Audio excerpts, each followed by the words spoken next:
Saya akan menyampaikan Kitabus Shaum, bab puasa yang ada dalam kitab Mukhtasar Minhajul Qasidin karya Imam Ahmad bin Abdurrahman bin Qudamah Al-Maqdisi yang wafat 689 ya. Apa kata beliau? I'lam anna fi shaum khasisatan laysat fi ghairihi. Puasa itu punya rahasia, yang rahasianya nggak ada pada sholat, nggak ada pada sedekah, nggak ada pada zikir, nggak ada dibaca Quran. Kenapa? Karena Allah mengatakan dalam hadis qudsi, as-saumu li wa ana ajzi bih. Hadis Sahih Bukhari Muslim. Puasa itu milikku. Nah, ini hampir setara kata beliau dengan ayat surah Al-Hajj ayat 26, wa tahhir baiti. Sucikanlah baitku, rumahku. Jadi Allah menyebut dan memuliakan Ka'bah dan mengatakan itu rumahku. Tapi Allah butuh rumah nggak Pak? Maksud rumah di situ adalah rumah tempat menyembahku. Tapi rumah tempat menyembah Allah itu benda. Benar ya? Benda hidup atau benda mati? Benda mati. Benda mati itu dia menjadi bernilai ketika ada orang yang sholat di dalamnya. Tubuh ini dia punya riyadhah, punya amalan yang nggak bisa dilihat orang. Kalau saya sholat kelihatan nggak sama orang, baca Quran kedengeran sama orang, jalan ke masjid kelihatan sama orang. Kalau kita puasa nggak ngasih tahu orang, orang bakal tahu nggak? Istri kita nggak bakal tahu, pasangan kita nggak akan tahu, tetangga kita nggak tahu, bahkan mungkin ya apapun makhluk di sekitar kita nggak akan tahu kita ini lagi puasa atau bukan. Sampai kita bilang maaf aku lagi puasa, gitu. Tapi Nabi mengajarkan jangan ngaku puasa dalam bab sembarangan. Ngaku puasa itu kalau diajak berantem sama orang. Insa bahu ahadun aw syatamahu falyakul inni shaim. Kalau ngaku puasa itu saat orang ngajak berantem. Diajak berantem sama orang. Berarti puasa itu yang dimaksud Rasulullah bukan sekedar puasa lapar dan haus, ada puasa emosi. Baik. Maka beliau mengatakan innama fuddila shaum lima'dayain. Puasa itu Allah tinggikan, Allah utamakan karena dua hal. Pertama, sirrun wa amalun batinun. Puasa itu amal sir, amal yang rahasia. Orang nggak tahu kalau nggak dikasih tahu. Wa amalun batinun itu amal batin. Maka orang-orang yang ingin mengolah batinnya dia harus puasa. Kenapa orang Islam hari ini kurang tajam, kurang peka kolbunya? Karena jarang puasa. Firasatnya nggak bisa ditangkap. Kita dapat firasat, tapi kita nggak ngeh. Ini bener nggak nih? Ya. Kenapa? Karena kurang puasa. Di luar sana ada orang nggak bersyariat, bahkan nggak beragama, tapi dia rajin tirakat puasa. Kadang lebih tajam daripada kiai. Pernah lihat? Pernah dengar? Itu bukan karena kenapa-kenapa, emang begitu. Dan itu pernah ditanyakan kepada Sayyidina Nabi Rasulullah SAW. Kenapa ada ahli kitab kok tajam firasatnya? Nabi mengatakan as-shaum, karena puasa. Jadi puasa ini amal dahsyat, ya, bisa menutupi kesalahan. Makanya Nabi Adam dulu sujud 40 hari 40 malam nggak makan nggak minum. Ada yang kuat begitu nggak Pak? Tapi wajar, Nabi Adam tubuhnya tubuh surgawi, nggak makan nggak minum juga nggak masalah 40 hari. Kita 4 jam udah langsung bingung ya. Ini nggak tahu nih nasi apa nih hari ini nih. Kebuli lagi? Bukan ya, membuli kali Pak. Syukran. La yarahul khalqu wa la yadkhuluhu riya. Tidak ada makhluk yang melihatnya sehingga riya tidak mempunyai tempat pada puasa. Kalau sholat masih bisa riya enggak? Masih, Pak.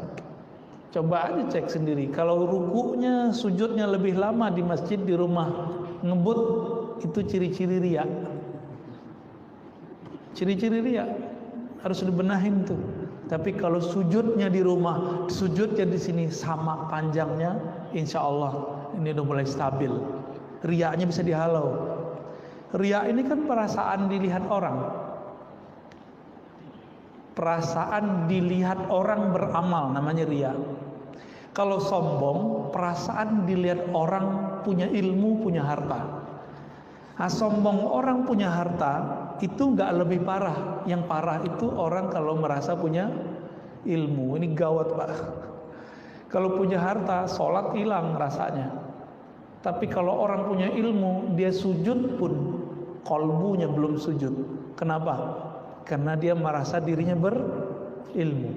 Dia takbir, dirinya belum takbir, lidahnya udah takbir Allah yang maha besar.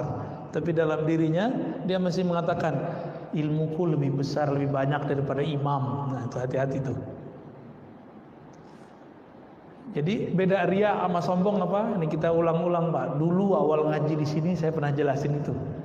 Sombong ru'yatun nafs, ru'yatul ilm. Sombong itu saya melihat diri, merasa diri saya berilmu, merasa diri saya wali, merasa diri saya ini orang soleh, merasa diri saya ini lebih dekat kepada sunnah Nabi daripada yang lain, lebih aswaja dari yang lain. Ini hati-hati nih, sombong itu. Nah, kalau riya, merasa diri beramal. Karena merasa beramal ingin dipandang orang. Maka yang paling sering kena riya ini pengurus masjid, Pak. Hati-hati Pak pengurus ya. Yang lebih parah lagi pendiri masjid.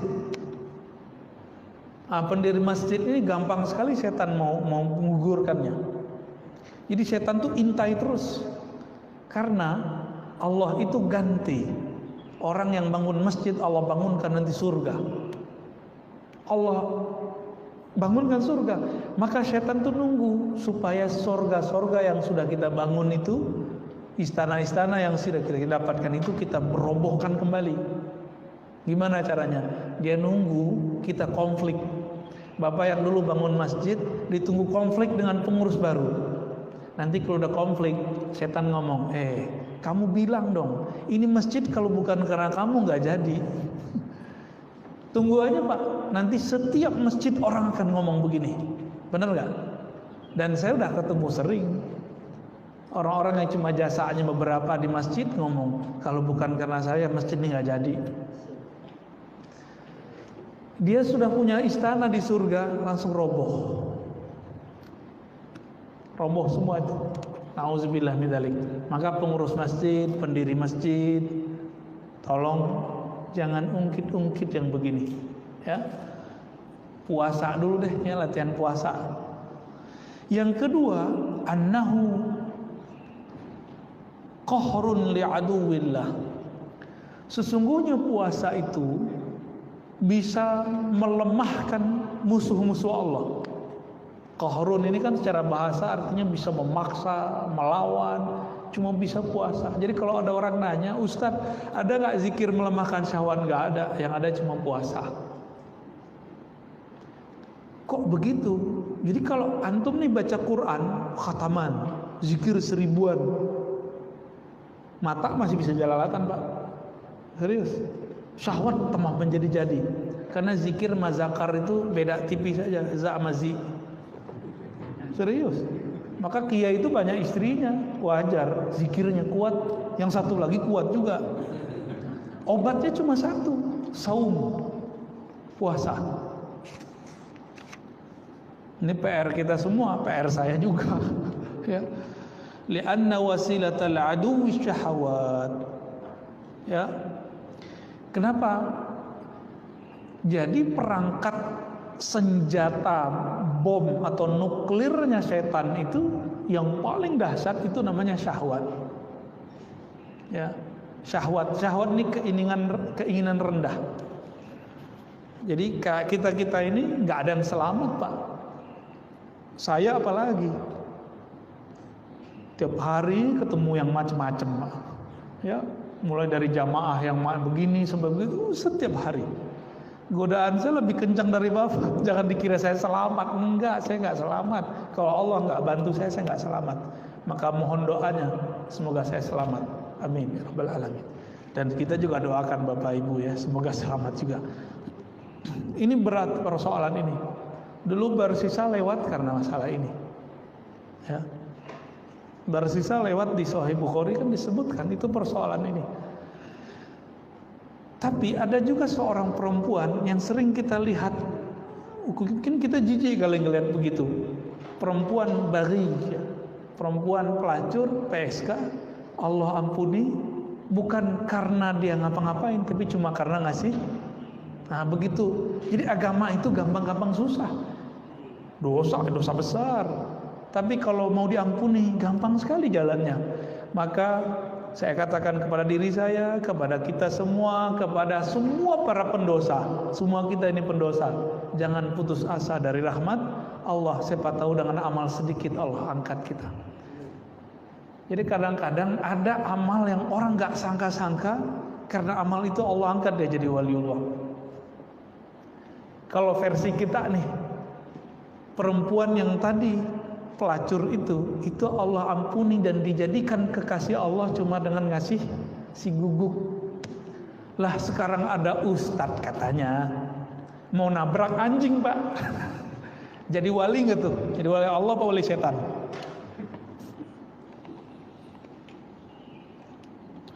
Innama tuqawwi syahawat bil akli atau tuqwa syahawat bil akli wasyurb. Syahwat itu hanya bisa dikuatkan dengan makan dan minum. Benar ya? Iya. Wah, jujur aja lah Pak ya. Dulu kawan-kawan kita yang ya jadi ustadz ini punya rahasia nih saya sebutin ya. Itu kalau ngomong ketemu Pak, nggak ngomongin ilmu, itu makan tiap hari. Jadi para ustadz kiai itu kalau ketemu, kalau diawali dia ngomongin kasyafat, kasyaf langit. Kalau dia kiai ahli ilmu biasa ngomongin syahwat, urusan poligami. Nih, serius nih Bapak ya. Serius. Terus kalau istrinya banyak gimana? Ngomongin syarabat, apa obat penguat. Makanya kiai-kiai itu kalau udah ketemu, aduh ngomongin obat kuat mulu, Pak. Kalau yang banyak posnya ya.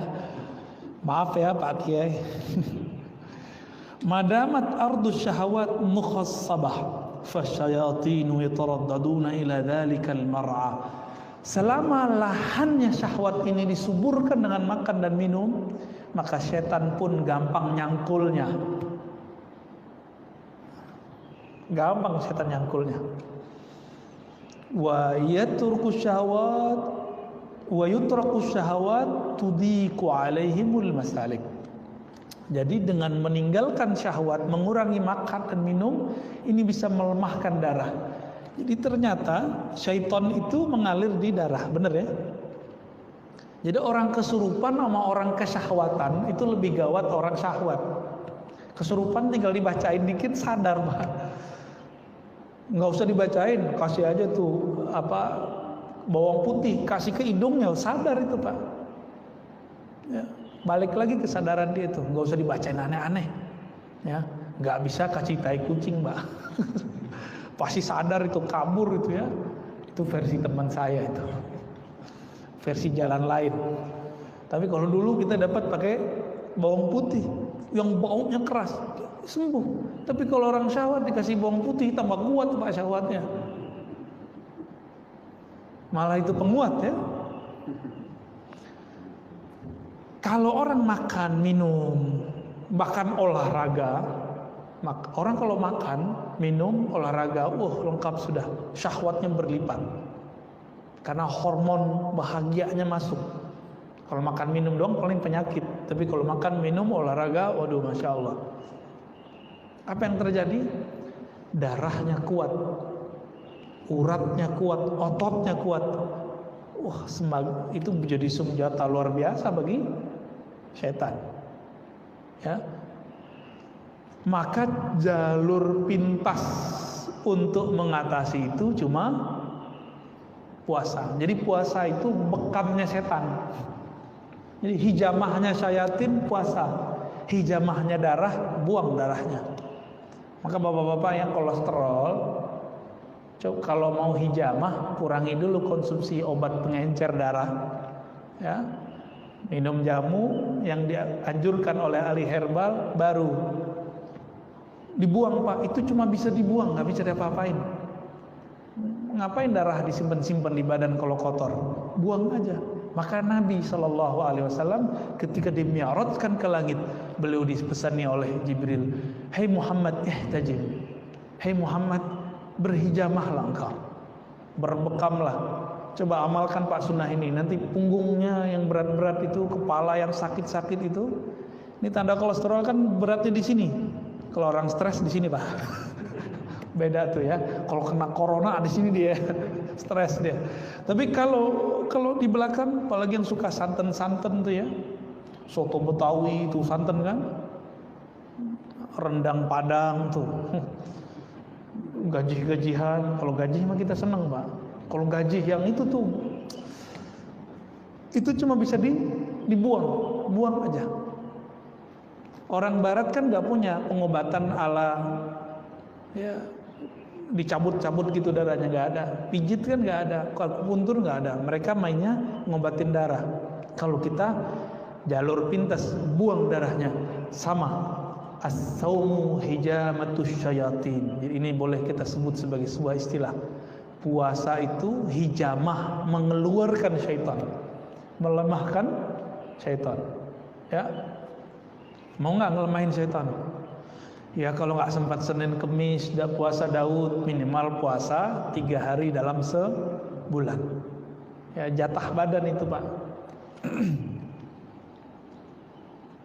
Nah mengenai puasa nanti dia sebutkan di sini beberapa anjuran ya. Yustahabbus sahur wa ta'khiruhu. Dianjurkan sahur dan diakhirkan. Ini kita banyak orang awam ngomong saya nggak sahur, tapi dia ternyata makan minum. Minum itu sahur Pak. Saya cuma makan kurma, lah itu mah sahur. Jadi sahur itu nggak mesti nasi. Cuma orang Indonesia sahur mesti nasi, enggak. Ini sahur sehat kalau mau. Konsumsi kurma aja atau pisang, udah itu aja konsumsi. Jangan banyak-banyak makannya. Katanya mau melemahkan syaitan. Terus ketika berbuka jangan langsung minum teh. Air putih dulu nih. Ini dulu minum. Ini perintah Nabi. Terus kurma. Tapi saya yakin tubuhnya orang Indonesia lebih cocok dengan buah-buahan Indonesia. Meskipun kurma dianjurkan, kita ambillah kurma 1. Kita makan, ngikutin sunnah Nabi. Karena Nabi berbuka dengan kurma. Seandainya Nabi dulu ada di Karawaci, kira-kira gimana Pak? Dulu nggak ada impor-impor kurma. Kira-kira pakai apa Nabi bukanya? Paling pakai pisang. Apalagi kira-kira buah-buah seger yang nggak asam di perut, cari aja. Kalau pisang kan ada yang asam, ada yang enggak. Ya, kalau kita mukanya asam Pak. Coba dicari aja itu. Sebenarnya pisang tertentu tinggal direbus, makan, direbus diungkep. Nah, saya yakin itu lebih cocok bagi orang Indonesia. Jadi jangan ngotot juga, Ustadz harus kurma. Loh, ente bayangin, di zaman dulu Islam baru masuk ke negeri ini, belum ada namanya impor-impor kurma. Orang buka pakai apa? Maksudnya pakai buah seger. Jadi kolak nanti Pak. Tunggu ya, ini udah nafsu aja nih kalau udah ngelihat macam-macam. Udah begitu sholat dulu, nanti baru mau makan kolak, mau makan apa tadi? Mau minum teh. Kayaknya nggak seger kalau nggak minum teh dingin. Nanti itu ya, selesain dulu sholat. Nah ini kalau mau cara berbuka yang berkah, ya, insya Allah itu lebih baik. Wa ta'jilul iftar wa ayyaftura 'ala tamar, ya, mendahulukan berbuka dan berbuka dengan tamar. Nah ini karena tamar kurma itu dulu paling mudah, ya. Wa yustahabbul jawd fi Ramadan wa fi'lul ma'ruf wa qasratus sadaqah iktidaan bi Rasulillah. Dianjurkan di bulan Ramadan, kalau kita sudah biasa dermawan, di bulan Ramadan dermawannya naik berkali lipat. Jadi jangan pelit bulan Ramadan, banyak-banyakin. Kenapa? Karena Nabi kalau bulan Ramadan itu duit masuk itu keluarnya secepat masuk. Masuk keluar. Wah, starter kita gimana? Nah, masih bilang gimana matematikanya, masih matematika insan, belum matematika ilahiyah. Ya. Wa yustahabbu dirasatul Quran wa al-i'tikaf fi Ramadan. Wal i'tikaf fi Ramadan. Dianjurkan dirasah. Dirasah di sini bisa artinya belajar Quran, bisa diartikan tilawatul Quran. Lalu i'tikaf di akhir, ya. Tapi saya menganjurkan amalan yang paling afdal itu bukan banyak khatam Quran, tapi kita membaca Quran, kalbu kita merasa terkoneksi, terhubung kepada yang menurunkan Al-Quran. Maka tips yang kami ajak kepada teman-teman kami yang mau khatam Quran, sebelum baca Quran zikir dulu, istighfar, ta'awuz, perbaharui syahadat, kalbunya disebut nama Allah. Ya Rahman, Ya Rahim, apa nama Allah yang kita kenal. Kira-kira sudah tenang, baru kita baca Al-Quran. Nanti pas baca Quran ada muncul sedikit saja di dalam hati rasa malal. Apa arti malal? Bosan. Berhenti dulu Pak, taruh lagi Qurannya, zikir lagi, atau sholat 2 rakaat. Selesai assalamualaikum, zikir sebentar, tenangkan diri, yakinkan bahwa Allah yang menurun Quran itu memandang kita, dan betapa ridho dan senangnya Allah. Risalah-risalah cintanya yang bernama Quran dibaca oleh hambanya. Rasa itu muncul, baru baca Quran lagi. Begitu Pak terus. Jadi seumuran kita ini, apalagi sudah di atas 40, 50, 60, nggak usah ngejar 7 kali khatam, nggak usah. Capek Pak, ya. Ngamal tuh nggak usah ngoyo. Tahu ngoyo ya? Nggak usah terlalu maksa diri. La ikraha fiddin itu tidak hanya persoalan maksa orang masuk Islam, tapi la ikraha fiddin kalau versi kita tidak ada namanya pemaksaan dalam beramal. Itu juga bisa diartikan ke arah sana, walaupun penafsirannya penafsiran jauh. Jadi coba nanti gunakan metode ini, tilawah ma'az zikir namanya, membaca yang dikolaborasikan dengan zikir. Intinya Quran, ingat Allah bukan? Lalu ada orang baca Quran gak ingat Allah, afdol gak baca Qurannya? Enggak. Maka di saat orang lagi begitu, afdalul zikri la ilaha illallah. Zikir yang afdal adalah la ilaha illallah. Kalau zikir la ilahnya sudah nancap di kalbunya, qaulus sabit, baru kembali ke Quran lagi. Lalai lagi kalbunya, balik lagi ke zikir, sholat 2 rakaat, begitu. Mau ngamalin begitu. Jadi nggak usah terlalu buru-buru baca Quran, yang santai aja.